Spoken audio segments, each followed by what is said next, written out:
Good day everyone. So for today, let's have another tutorial for Microsoft Word.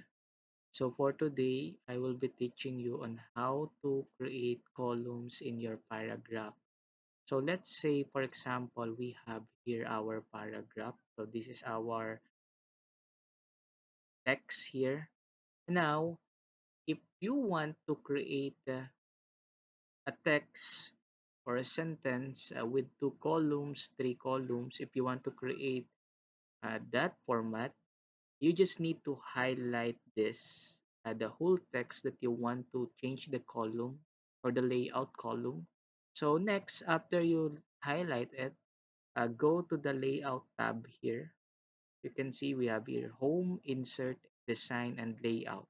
So click layout, and then you will be noticing here a add or remove columns. So you can change the column. So you have option.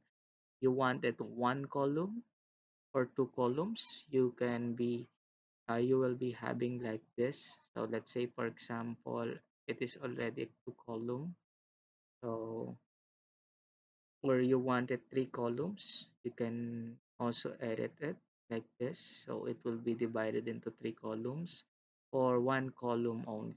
So let's one moment, let's copy it in many paragraph so that we will be noticing the columns. Okay, like this.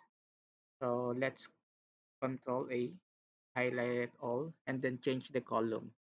So let's say we want two columns, it will become like this. So it will be two column now. Or if you want to, if you want three columns, we can change it as well, like this. So that will be all for our tutorial today, and follow for more beginners guide tutorial.